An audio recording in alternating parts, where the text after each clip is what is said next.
తెలంగాణ రాజకీయాల్లో భవిష్యత్తు సమీకరణాలపై ముఖ్యమంత్రి రేవంత్ రెడ్డి సంచలన వ్యాఖ్యలు చేశారు.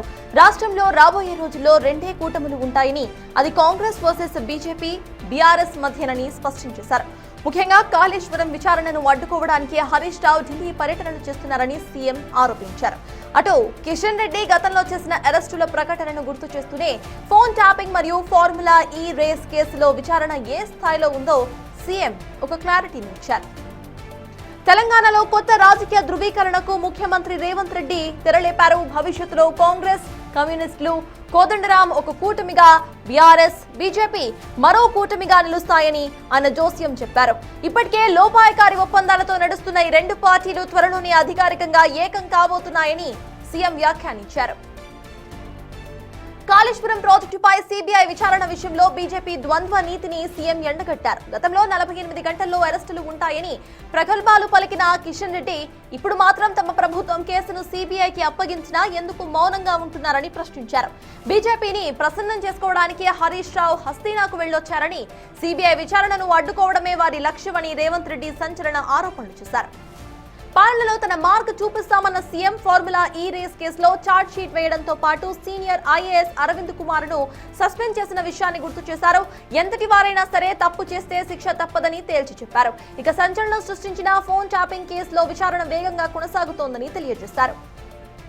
ఫోన్ ట్యాపింగ్ లో భాగంగా వందలాది కాల్ డేటాస్ ను అధికారులు విశ్లేషిస్తున్నారు. కీలక నిందితుడిగా ఉన్న ప్రభాకర్ రావు 2 ఏళ్ల తర్వాత అందుబాటులోకి రావటం ఇటు కేసులో అతి పెద్ద మలుపుగా రేవంత్ రెడ్డి పేర్కొన్నారు.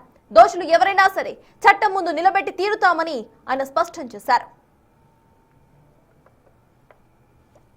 ఈ కేసుకు సంబంధించిన పూర్తి అప్డేట్స్ మా ప్రతినిధి హేమ అందిస్తారు.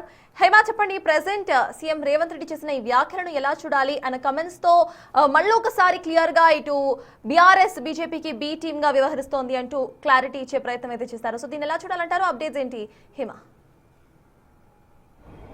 ఎస్ సర్తాజ్, కాసేపటి క్రితమే అసెంబ్లీ వేదికగా ముఖ్యమంత్రి రేవంత్ రెడ్డి మీడియాతో చిట్చాట్ చేశారు. చిట్చాట్లో అనేక కీలక అంశాలను కూడా పేర్కొన్నటువంటి పరిస్థితి. ప్రధానంగా రాష్ట్రంలో ప్రస్తుతం జరుగుతున్నటువంటి తాజా రాజకీయాలు, అదేవిధంగా కాళేశ్వరం ప్రాజెక్ట్, కవిత కొత్త పార్టీ కానివ్వండి, లేదంటే ఫార్ములా ఈ కేసుకి సంబంధించి, అదేవిధంగా డీలిమిటేషన్, మహిళా రిజర్వేషన్ బిల్లు, నేషనల్లో జరుగుతున్నటువంటి రీసెంట్ పాలిటిక్స్, ఆర్టీసీకి సంబంధించి అనేక అంశాలపైన కూడా చిట్చాట్ చేశారు. చిట్చాట్లో కీలక అంశాలు కూడా పేర్కొన్నటువంటి పరిస్థితి. ఇందాక మీరు చెప్పినట్టుగా కూడా రానున్నటువంటి రోజుల్లో అటు కమ్యూనిస్టులు, అదేవిధంగా కోదండరాంతో కాంగ్రెస్ పార్టీ కూటమి ఉంటుంది. Same time BJP and BRS ఒక కూటమిగా ఉంటాయి. రానున్నటువంటి రోజుల్లో ఈ రెండుటి మధ్యనే పోటీ ఉంటుంది అంటూ కూడా ఆయన సంచలనమైనటువంటి వ్యాఖ్యలు చేసినటువంటి పరిస్థితి. ఇక బీఆర్ఎస్ ఈ రోజు ఏదైతే పెద్ద ఎత్తున బీఆర్ఎస్ ఆవిర్భావ దినోత్సవం కార్యక్రమం చేసుకుంటుందో దాన్ని ఉద్దేశించి కూడా ఏదైతే పర్పస్ సాల్వ్ అయ్యాక ఏదైనా సరే డిస్మాంటిల్ అయిపోతుంది. బీఆర్ఎస్ పార్టీ కూడా అంతే. ప్రస్తుతం బీఆర్ఎస్ పార్టీ ఒక చచ్చిపోయిన శవం లాంటిది అంటూ కూడా ముఖ్యమంత్రి రేవంత్ రెడ్డి కామెంట్ చేసినటువంటి పరిస్థితి. బీఆర్ఎస్కి గతం అనేది లేదు, భవిష్యత్తు కూడా లేదు. రానున్నటువంటి రోజుల్లో బీఆర్ఎస్ బీజేపీ కలిపి ఒక కూటమిగా ఏర్పడతాయి, కానీ బీఆర్ఎస్కు భవిష్యత్ అనేది లేదు అంటూ కూడా ముఖ్యమంత్రి రేవంత్ రెడ్డి చెప్పినటువంటి పరిస్థితి. రాష్ట్రం కావాలని ఒక లక్ష్యం కారణంగా అప్పట్లో ఆ ప్రజలను చూడనట్లు వదిలేశారు. ఇప్పుడు అదే వాళ్ళ కుటుంబంకి కూడా జరుగుతుంది. కుటుంబం పార్టీ అవసరం లేదు. 2024లో గుండు సున్నా ఇచ్చారు. రానున్నటువంటి రోజుల్లో కూడా తెలంగాణ ప్రజలు కేసీఆర్కి మరొకసారి గుండు సున్నా ఇస్తారు అంటూ కూడా చెప్పడం జరిగింది. అండ్ మోరోవర్ కవిత పార్టీని ఉద్దేశించి ఏదైతే కుటుంబంలో జరుగుతున్నటువంటి ఆస్తి తగాదాలకు సంబంధించి బయటకు వచ్చి పార్టీ పెట్టినటువంటి కుటుంబ పార్టీల పైన నేను కామెంట్ చేయను అంటూ కూడా చెప్పడం జరిగింది. పంపకాల గొడవలు మాపై రుద్దాలని కూడా ప్రయత్నించొద్దు అంటూ కూడా చెప్పినటువంటి పరిస్థితి. బీఆర్ఎస్ అనేది ఒక ఎక్స్పైరీ డేట్ అయిపోయినటువంటి పార్టీ అంటూ కూడా కీలక కామెంట్ చేశారు. ఇక ఏదైతే హైడ్రాని ఉద్దేశించి మొన్న జగిత్యాల వేదికగా ఎప్పుడైతే మాజీ ముఖ్యమంత్రి కేసీఆర్ చేసినటువంటి కామెంట్స్కి కూడా భూములను కాపాడుకోవడానికి కోసం హైడ్రాను తప్పుపడుతున్నారు. హైడ్రాను కేసీఆర్ ఎందుకు తప్పుపడుతున్నారు అంటూ కూడా ప్రశ్నించారు. ఐలాపూర్ తాండాలో 100 ఎకరాల భూమి సొంతం చేసుకున్నది హైడ్రా. ఇంత మంచి పరిణామాలు చేస్తే దీన్ని ఎందుకు బీఆర్ఎస్ ప్రభుత్వం తప్పుపడుతుంది? హరీష్ రావు, కేటీఆర్ కోర్టులో ఏం పిటిషన్ వేశారు అనేది చూడాలి అంటూ కూడా కాళేశ్వరాన్ని ఉద్దేశించి కూడా మాట్లాడారు. మాట్లాడినటువంటి పరిస్థితి. పూర్తి కాళేశ్వరం సంబంధించి ఏదైతే ఘోష్ కమిటీ పైన హైకోర్టు ఇచ్చినటువంటి తీర్పు పైన కూడా ముఖ్యమంత్రి రేవంత్ రెడ్డి ఘాటు వ్యాఖ్యలు చేశారు.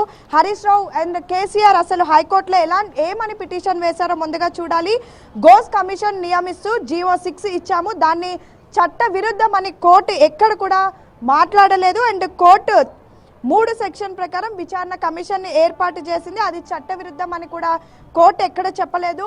జీవో కొట్టేయాలి అంటూ కూడా కోర్టు ఎక్కడ చెప్పలేదు. అది బీఆర్ఎస్ విజయమా అంటూ కూడా ప్రశ్నించినటువంటి పరిస్థితి. సేమ్ టైం ఏదైతే కాంగ్రెస్ ప్రభుత్వం ప్రతిష్టాత్మకంగా ఏదైతే కాళేశ్వరంలో జరిగినటువంటి అవకతవకలను బయట పెట్టాలి అంటూ ఘోష్ కమిటీ వేసిందో ఘోష్ నివేదిక రద్దు చేయాలని కూడా ఎక్కడ కోర్టు చెప్పలేదు అంటూ కూడా ఆయన చెప్పినటువంటి పరిస్థితి. సేమ్ టైం కేవలం ఏదైతే సెక్షన్ బి ప్రకారం వెసులుబాటు ఇవ్వలేదని మాత్రమే కోర్టు చెప్పింది. మొత్తం కూడా ఆయన కోర్టు ఏదైతే ఆర్డర్ కాపీ ఇచ్చిందో అదంతా కూడా చదివి వినిపించినటువంటి పరిస్థితి. పూర్తి కాళేశ్వరం బీఆర్ఎస్ హయాంలోనే కూలిపోయింది. కాళేశ్వరం కూలుడు పైన ఏదైతే కేసీఆర్ టైంలోనే NDSA national dams safety authority కూడా అప్పట్లోనే ఒక రిపోర్ట్ని ఇచ్చింది. ఆ రిపోర్ట్ని కూడా తప్పు పట్టడం ఏంటి? ఘోష్ కమిటీ అంటే మా ప్రభుత్వం వచ్చిన తర్వాత వేసాం, కానీ ఏదైతే ఎన్డీఎస్ఏ రిపోర్ట్ ఉందో అది పూర్తిగా కేసీఆర్ హయాంలోనే వచ్చినటువంటి రిపోర్ట్, దాన్నన్నా కూడా బీఆర్ఎస్ పరిగణలోకి తీసుకోవాలంటూ కూడా ఆయన చెప్పినటువంటి పరిస్థితి. అండ్ మోరోవర్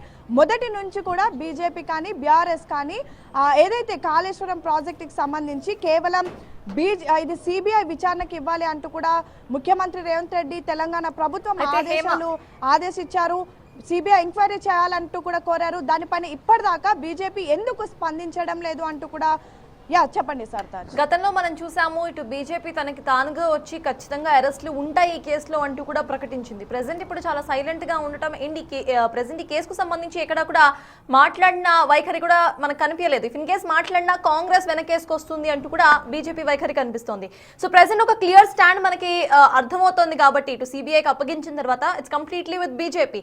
సో బీజేపీ ఎటువంటి స్టాండ్ ను తీసుకురాబోతోంది అని మనం ఒకసారి ఒక అంచనా వేయొచ్చు హేమ?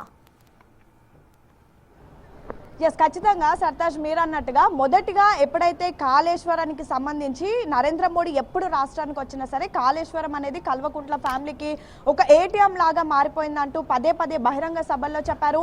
సేమ్ టైం కాళేశ్వరంలో పెద్ద ఎత్తున అవకతవకలు జరిగాయంటూ కూడా బీజేపీ చెప్పినటువంటి పరిస్థితి. అయితే ఎప్పుడైతే రాష్ట్రంలో కాంగ్రెస్ ప్రభుత్వం ఏర్పడిన తర్వాత ఘోష్ కమిటీ వేసింది, అంతకుముందే ఎన్డీఎస్సీ రిపోర్ట్ వచ్చింది, అనంతరం ఏదైతే విజిలెన్స్ రిపోర్ట్ కూడా వచ్చింది, వీటన్నిటిని బేస్ చేసుకొని వీటన్నిటిని ముందు పెట్టి దీనిపైన సిబిఐ ఎంక్వైరీ చేయాలి అంటూ కూడా రాష్ట్ర ప్రభుత్వం సిబిఐని కోరింది. సిబిఐని కోరిన తర్వాత ఇప్పటి వరకు అటు సిబిఐ దీనిపైన ఎటువంటి మూమెంట్ చూపలేదు, దీనిపైన అసలు ఎలాంటి చర్యలు కూడా తీసుకోవడం లేదు. దీనిపైన పదే అటు బీజేపీని కూడా ప్రశ్నిస్తూ ఉన్నారు. మొదటి నుంచి కాళేశ్వరం బీఆర్ఎస్ కి ఒక ఏటీఎం లాగా మారిందని చెప్పినటువంటి బీజేపీ వాళ్ళు ఇప్పుడు ఎందుకు సిబిఐ ఎంక్వైరీకి వేయడం లేదు అంటూ కూడా ప్రశ్నిస్తున్నటువంటి పరిస్థితి. బండి సంజయ్ ఎప్పుడైతే కాళేశ్వరానికి సంబంధించి నిజంగా దీనిలో దోషులు ఎవరో తెలిస్తే వెంటనే 48 గంటల్లో అరెస్టులు అనేవి ఉంటాయి, దీన్ని వన్స్ సిబిఐకి అప్పగించండి అంటూ కూడా గతంలో బండి సంజయ్ కిషన్ రెడ్డి మాట్లాడినటువంటి పరిస్థితి. కానీ ఇప్పుడు మేము సిబిఐ ఎంక్వైరీ చేయమంటే కూడా ఎందుకు దీనిపైన స్పందించడం లేదు? చాలా క్లియర్గా అర్థమవుతుంది. బీఆర్ఎస్ బీజేపీ రెండు కూడా బి టీంలుగా పనిచేస్తున్నాయి, రానున్నటువంటి రోజుల్లో రెండు కలిసి ఆ పని చేయబోతున్నాయి అన్నట్టు కూడా అర్థమవుతుంది. అండ్ మాజీ ముఖ్యమంత్రి సొంత కూతురు కవితనే చెప్పింది బీజేపీలోకి బీఆర్ఎస్ ని విలీనం చేయడానికి సిద్ధంగా ఉన్నామని. సో ఇవన్నిటిని బేస్ చేసుకునే ప్రస్తుతం సిబిఐ కాళేశ్వరం ఎంక్వైరీకి కూడా ఆదేశించడం లేదు అంటూ కూడా ముఖ్యమంత్రి రేవంత్ రెడ్డి ఇందాక కామెంట్ చేసినటువంటి పరిస్థితి. సేమ్ టైం ఏదైతే ఈ కాళేశ్వరానికి సంబంధించి ఎంక్వైరీ విషయంలో ఇప్పటి వరకు ఎందుకు బీజేపీ నేతలు ఎవరు కూడా దీనిపైన కామెంట్ చేయడం లేదు? అండ్ సేమ్ టైం ఒకవైపు జగిత్యాలలో పెద్ద ఎత్తున కేసీఆర్ సభ జరుగుతుంటే అదే రోజు హరీష్ రావు వెళ్లి ఢిల్లీ ముఖ్య నేతలతో కలవడం ఏంటి? ఇటు కాళేశ్వరం హైకోర్టు తీర్పు వస్తుంది అని తెలిసి దానికంటే ముందు వెళ్లి కలవడం అంటే పూర్తిగా బీజేపీతో కలిసి పనిచేయాలనుకుంటున్నారు. రానున్నటువంటి రోజుల్లో బీజేపీ బీఆర్ఎస్ ఒక కూటమిగా పనిచేయబోతోంది. మాకు రానున్నటువంటి రోజుల్లో ప్రతిపక్షం అనేది ఉంటే అది బీజేపీ బీఆర్ఎస్ కలిపే ఉంటుంది అంటూ కూడా చెప్పినటువంటి పరిస్థితి. సేమ్ టైం రీసెంట్ గా లోకల్ బాడీలో కూడా ఇద్దరు కలిసి పనిచేశారు, రానున్నటువంటి రోజుల్లో కూడా అలానే పని చేయబోతున్నారు అంటూ చాలా ఘాటు వ్యాఖ్యలు ముఖ్యమంత్రి రేవంత్ రెడ్డి చేసినటువంటి పరిస్థితి. సర్తాజ్. Thank you Hema. మొత్తానికి ప్రెసెంట్ ఈ కేసు సిబిఐకి అప్పచెప్పింది కాబట్టి గవర్నమెంట్ ఇప్పుడు బీజేపీ స్టాండ్ ఎలా ఉంటుంది? కావాలని బీఆర్ఎస్ ను వెనకేసుకు రాబోతుందా, లేకపోతే దీని మీద ఖచ్చితంగా కూడా యాక్షన్ తీసుకుంటుందా అనేది మనం చూడాల్సిన అంశంగా మారింది. బట్ సీఎం రేవంత్ రెడ్డి మాట్లాడుతూ మాత్రం ఇటు బీఆర్ఎస్ బీజేపీ రెండు కూడా బి టీంలుగా వ్యవహరిస్తున్నాయంటూ మళ్ళొకసారి వ్యాఖ్యానించారు.